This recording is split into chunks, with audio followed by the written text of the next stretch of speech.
A paz, irmãs. Estamos na leitura do livro Grandes Pregadores Falam sobre Santidade, por Jonathan Edwards, Charles Haddon Spurgeon, John Wesley e George Whitefield. Sermões compilados por Daisy Fontoura. Publicações Pão Diário. Primeira edição, 2020. Terceira impressão, 2023.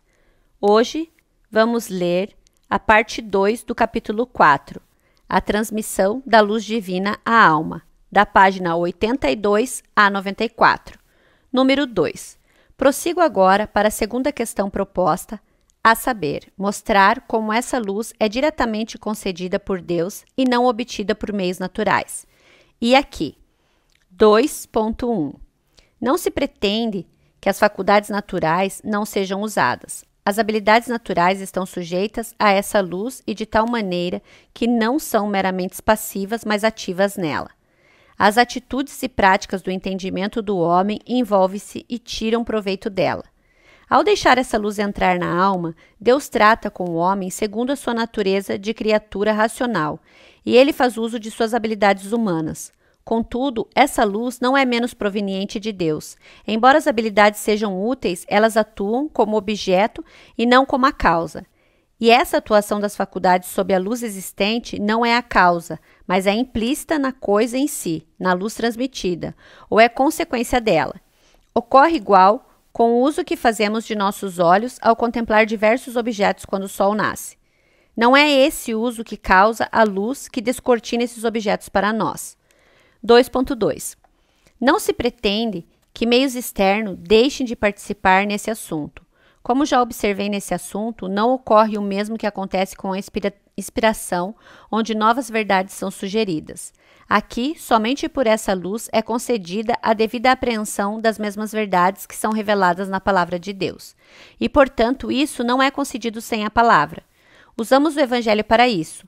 Essa luz é a, entre aspas, luz do Evangelho da glória de Cristo. 2 Coríntios 4:4. O Evangelho é como um espelho pelo qual essa luz nos é transmitida. Abre aspas. Agora vemos como espelho. Fecha aspas. 1 Coríntios 13:12. 2.3. Agora, quando se diz que essa luz é dada instantaneamente por Deus e não obtida por meios naturais, subentenda-se que ela é concedida por Ele sem fazer uso de quaisquer meios que hajam por seu próprio poder, ou que Deus lance mão de uma força natural. Eles não são causa mediadora para produzir esse efeito. Não há verdadeiramente qualquer segundo agente causador, sendo ela produzida diretamente por Deus. A palavra de Deus não é causadora adequada desse efeito, visto que não opera por qualquer força natural nela existente. A palavra de Deus só é usada para transmitir à mente o assunto dessa instrução salvadora e realmente a transmite a nós por força ou influência natural.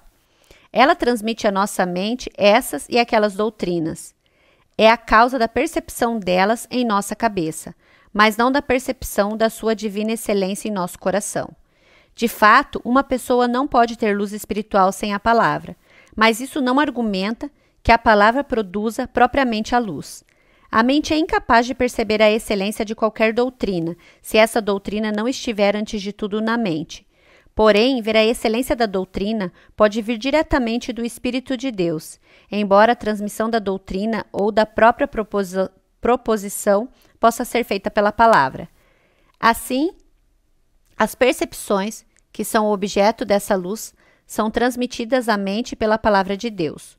Contudo, a devida percepção do coração, em que essa luz consiste formalmente, é dada diretamente pelo Espírito de Deus. Por exemplo, a noção de que existe um Cristo e de que Ele é santo e gracioso é transmitida à mente pela palavra de Deus. Mas a percepção da excelência de Cristo em razão dessa santidade e graça é, não obstante, obra direta do Espírito Santo. 3. Venho agora demonstrar a verdade da doutrina, isto é, mostrar que existe algo como a luz espiritual que foi descrita, assim colocada na mente diretamente por Deus. E aqui eu desejo mostrar brevemente que essa doutrina é bíblica e também racional. Em primeiro lugar, é bíblica. Meu texto não é apenas plenamente voltado ao propósito, mas também à doutrina na qual as Escrituras abundam. Ali somos amplamente ensinados de que os santos nisso diferem dos ímpios por terem o conhecimento de Deus e uma visão de Deus e de Jesus Cristo. Mencionarei apenas alguns de muitos textos. Abre aspas. Todo aquele que vive pecando não ouviu nem o conheceu. Fecha aspas. 1 João 3,6. Abre aspas. Aquele que pratica o bem procede de Deus. Aquele que pratica o mal jamais viu a Deus. Fecha aspas. 3 João 11.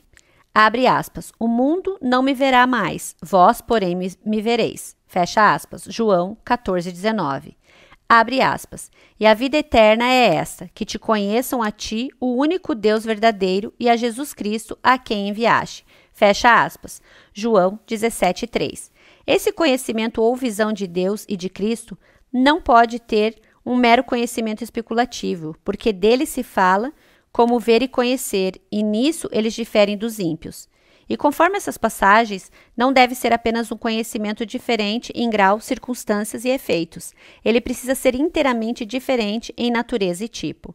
E essa luz e conhecimento são sempre mencionados como diretamente dados por Deus. Conforme Mateus 11, 25, 27. Abre aspas. Porque aquele tempo exclamou Jesus, graças te dou, ó Pai, Senhor do céu e da terra, porque ocultaste essas coisas aos sábios e instruídos e as revelaste aos pequeninos. Sim, ó Pai, porque assim foi do teu agrado. Tudo me foi entregue por meu Pai. Ninguém conhece o Filho, senão o Pai, e ninguém conhece o Pai, senão o Filho, e aquele a quem o Filho quiser revelar. Fecha aspas. Aqui, esse efeito é atribuído unicamente à ação arbitrária e dádiva divinas, conferindo esse conhecimento a quem ele deseja e assim distinguindo as pessoas dotadas de menor vantagem natural ou meios para o conhecimento, até mesmo bebês, e negando-os aos sábios e instruídos. E a comunicação do conhecimento de Deus é aqui atribuída ao Filho de Deus como prerrogativa única sua. E novamente, abre aspas, porque Deus que disse, das trevas resplandecerá a luz, ele mesmo resplandeceu em nosso coração para a iluminação do conhecimento da glória de Deus na face de Cristo. Fecha aspas. 2 Coríntios 4, 6. Isso demonstra claramente que existe algo como uma descoberta da superlativa glória divina e excelência de Deus e Cristo, que é peculiar aos santos, e também que ela provém diretamente de Deus como a luz do sol, e é o efeito direto de seu poder e vontade, porque é comparado à criação da luz por Deus, por meio de sua poderosa palavra no início da criação. É também descrita como vinda pelo Espírito do Senhor no versículo 18 do capítulo precedente. Deus é mencionado como concedendo na conversão o conhecimento de Cristo, algo que antes era oculto e invisível. Abre aspas. Quando, porém, ao que me separou antes de eu nascer e me chamou pela sua graça, aprouve revelar seu Filho em mim. Fecha aspas. Gálatas 1, 15, 16. As Escrituras também falam claramente de tal conhecimento da palavra de Deus, conforme descrito como dádiva direta de Deus. Salmo 119, 18.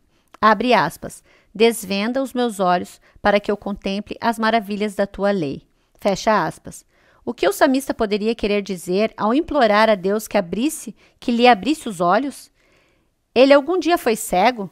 Poderia ele não ter acesso à lei para ver todas as suas palavras e sentenças quanto quisesse? E o que poderia ele querer dizer com, entre aspas, as maravilhas?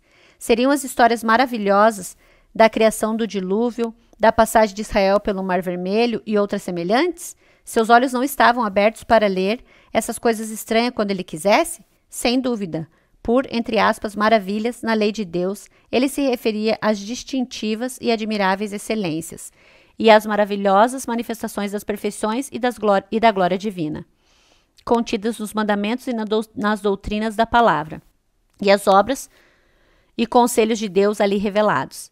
Assim, as Escrituras falam de o conhecimento da dispensação e aliança da misericórdia e do caminho da graça de Deus para o seu povo.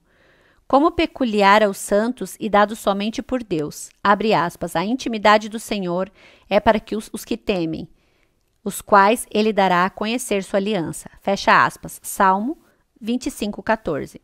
E as Escrituras ensinam também que a crença verdadeira e salvadora da verdade da religião é aquela que surge de tal descoberta, como em João 6,40, abre aspas, E esta é a vontade daquele que me enviou, para que todo aquele que vê o Filho e nele crê tenha a vida eterna. Fecha aspas.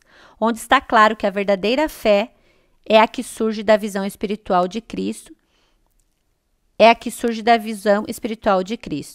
E João 17, abre aspas, manifestei o teu nome aos homens que me deste do mundo. Agora eles reconhecem que todas as coisas que me tens dado provêm de ti. E eles as receberam e verdadeiramente conheceram que saí de ti e creram que tu me enviaste. Fecha aspas. Em que Cristo manifestar o nome de Deus aos discípulos ou dar-lhes o conhecimento de Deus era o que os faziam saber que a doutrina de Cristo era Deus e que o próprio Cristo era dele, procedia dele e fora enviado por ele. Mais uma vez, abre aspas, e Jesus clamou dizendo, quem crê em mim, crê não em mim, mas naquele que me enviou.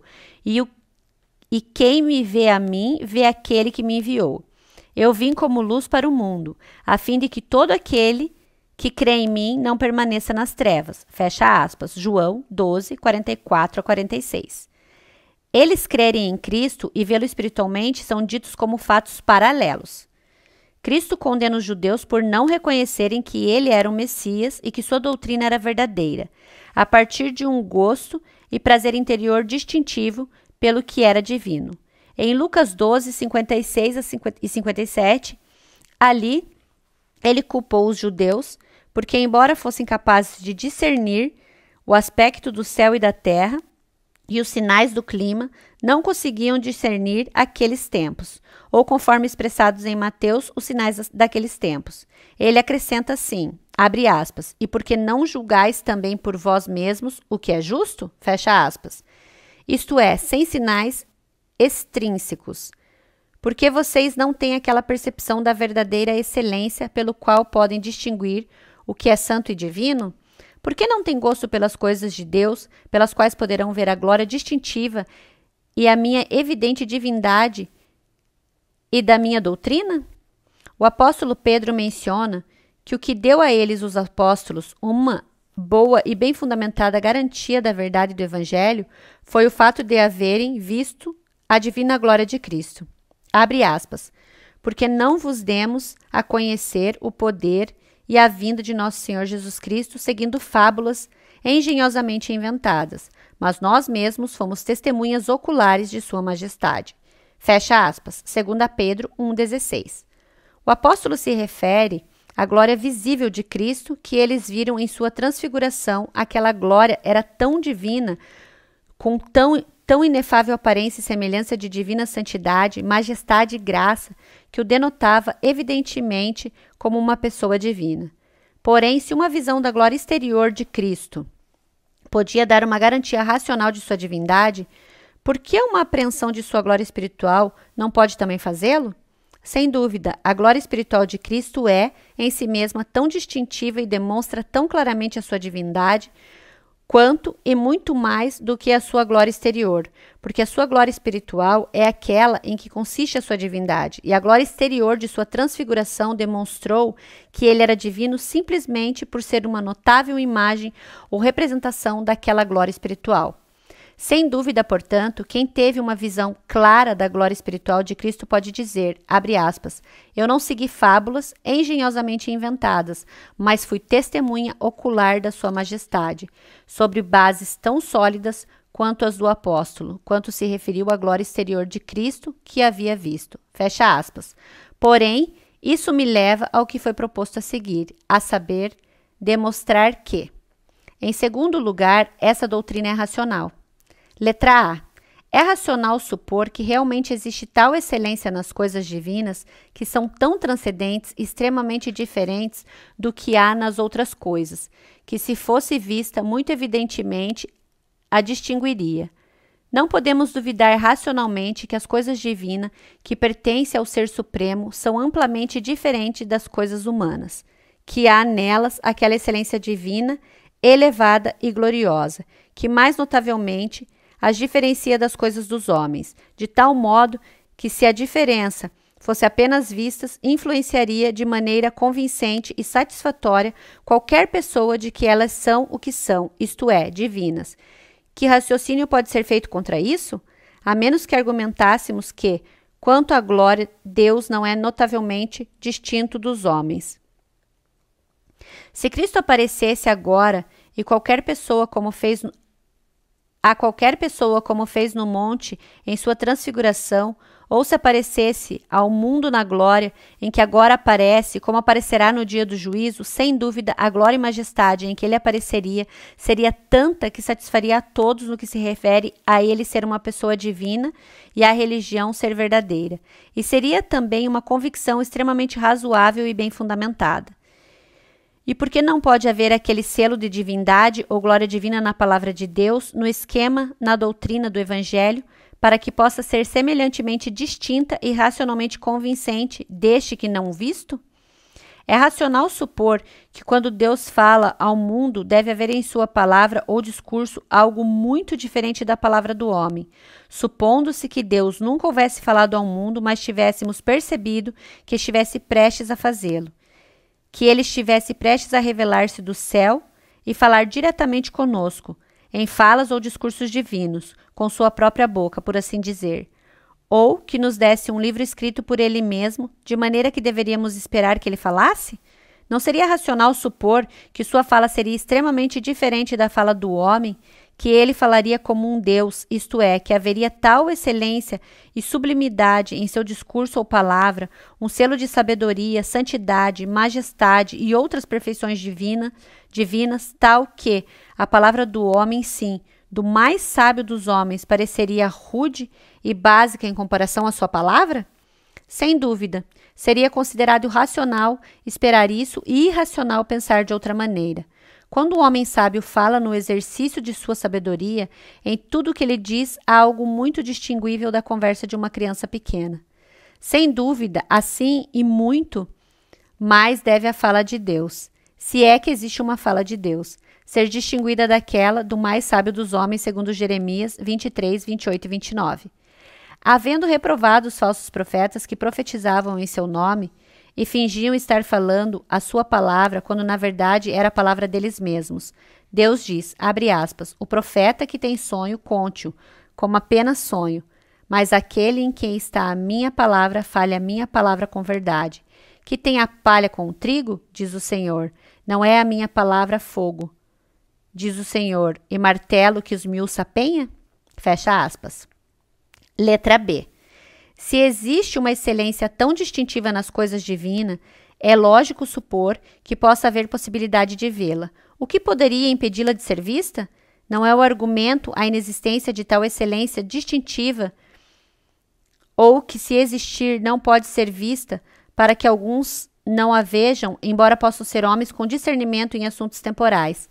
Não é racional supor que, se existir alguma excelência nas coisas divinas, os homens iníquos devam vê-la. Não é racional supor que as pessoas cuja mente está cheia de poluição espiritual e sob o poder de concupiscência imundas devem ter qualquer apreciação ou percepção de beleza ou excelência divina, ou que sua mente deva ser suscetível a essa luz que é, por sua própria natureza, tão pura e celestial. Não deve, de modo algum, parecer estranho que o pecado segue a mente a tal ponto, dado que os temperamentos e inclinações naturais particulares dos homens o cegarão muito em questões seculares, como quando o temperamento natural dos homens é melancólico, ciumento, temeroso, soberbo ou algo semelhante. Letra C. É coerente supor que esse conhecimento deve ser concedido diretamente por Deus e não obtido por meios naturais, com base em que pareceria irracional haver qualquer comunicação direta entre Deus e a criatura? É estranho que os homens considerassem isso difícil, porque aquele que fez todas as coisas não deveria ainda ter algo a ver com as coisas criadas por ele? Se nós possuímos o ser de um Deus, e se ele criou todas as coisas a partir do nada, onde está a grande dificuldade de permitir alguma influência direta de Deus sobre a criação até hoje? E se é razoável supor isso para qualquer parte da criação, é especialmente razoável supô-lo para criaturas inteligentes que raciocinam, que estão próximas a Deus na hierarquia das diferentes ordens de seres e que tratam mais diretamente com Deus, que foram feitas propositalmente para os atos que respeitam a Deus e nos quais tem a ver com ele em proximidade, porque a razão ensina que o homem foi feito para servir e glorificar ao seu Criador. E se é racional supor que Deus se comunica diretamente com o homem em qualquer caso, é aqui que isso se aplica.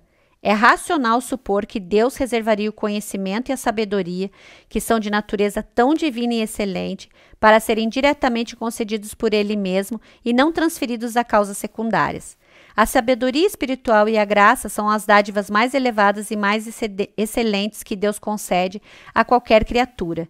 Nisso consiste a mais elevada excelência e perfeição de uma criatura racional.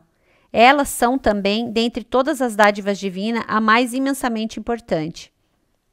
Aquelas em que consiste a felicidade do homem e das quais depende o seu eterno bem-estar.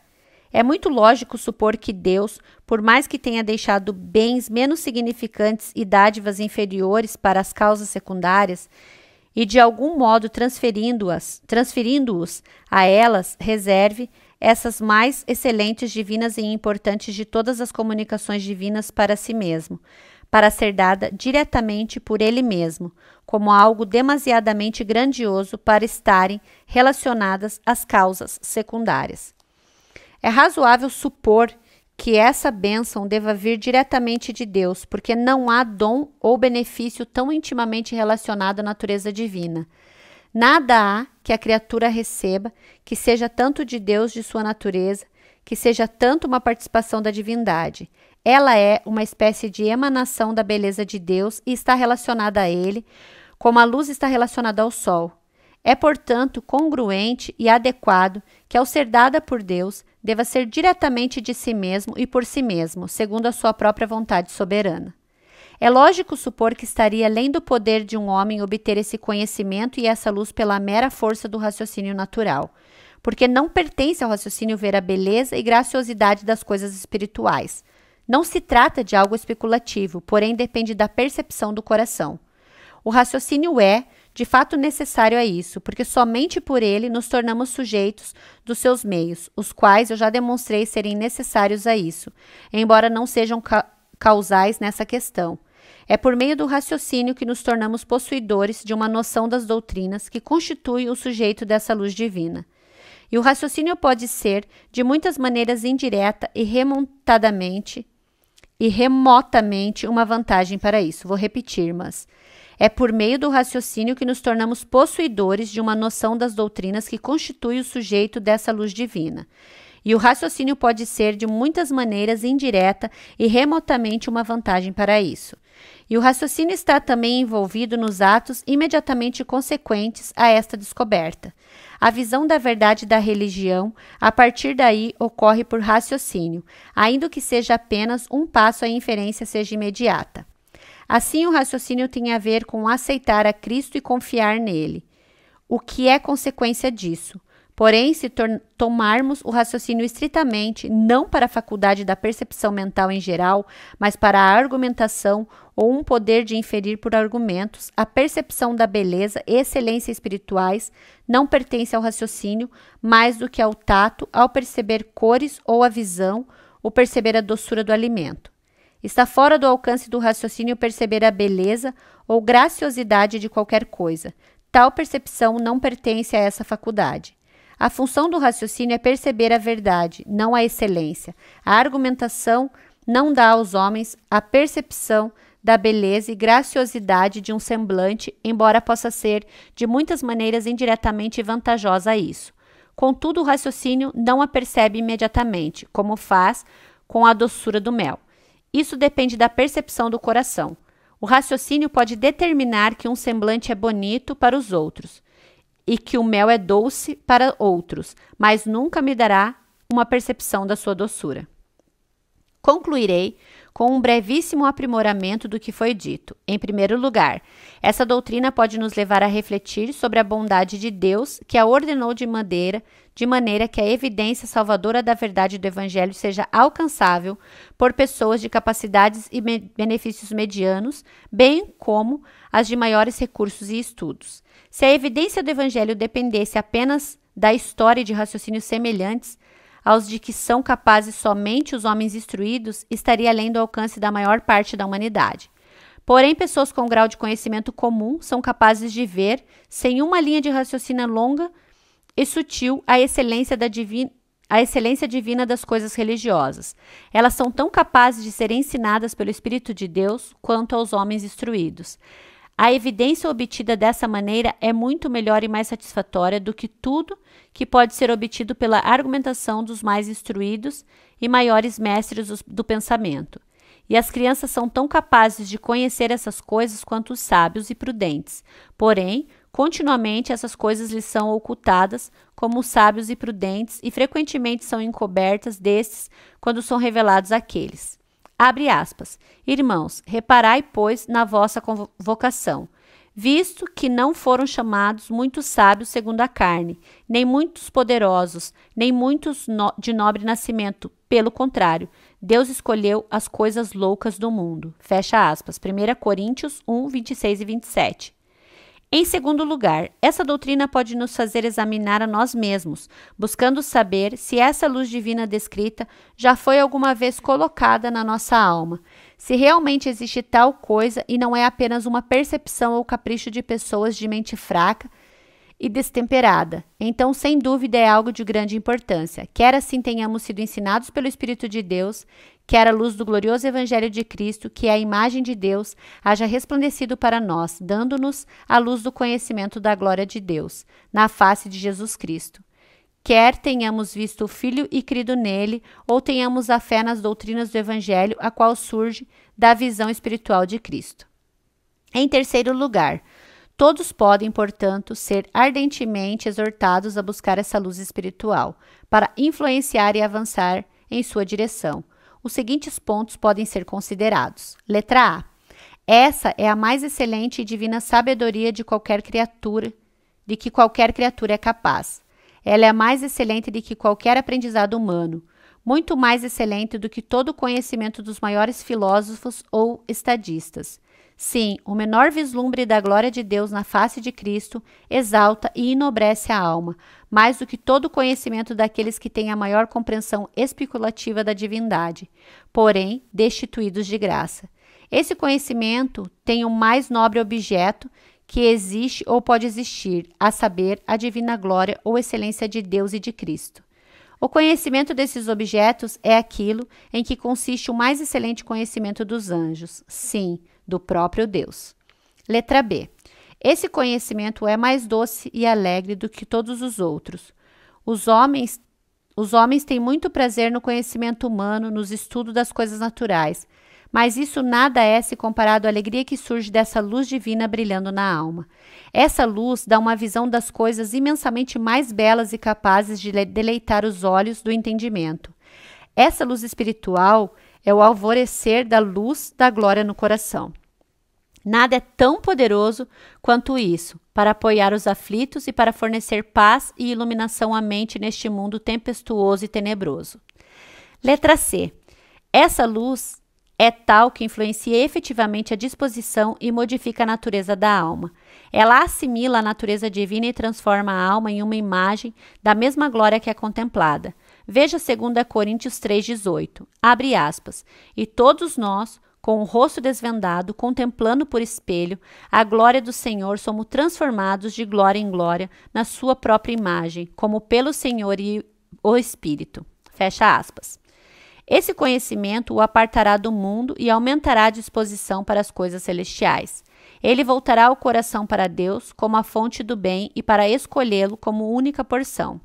Essa luz, e somente ela, levará a alma à salvação junto a Cristo.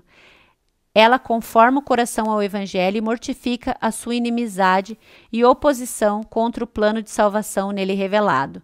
Faz o coração abraçar as alegres boas novas, aderir a elas inteiramente e aquecer a revelação de Cristo como nosso Salvador. Faz a alma toda entrar em harmonia e sintonia com ela, admitindo-a com total crédito e respeito, apegando-se a ela com plena disposição e afeição, e efetivamente dispõe a alma a entregar-se inteiramente a Cristo. Letra D. Essa luz é somente ela tem seus frutos numa vida de santidade universal. Não há entendimento meramente nocional ou especulativo das doutrinas da religião que levará a isso. Essa luz, porém, ao atingir o fundo do coração e transformar a natureza, dispor-se-á efetivamente a uma obediência universal. Ela mostra que a dignidade de Deus deve ser obedecida e servida. Ela impele o coração ao sincero amor a Deus, que é o único princípio de obediência verdadeira, graciosa e universal, e convence da realidade das gloriosas recompensas prometidas por Deus ao que obedecem a Ele. Terminamos aqui, irmãs, a parte 2 do capítulo 4.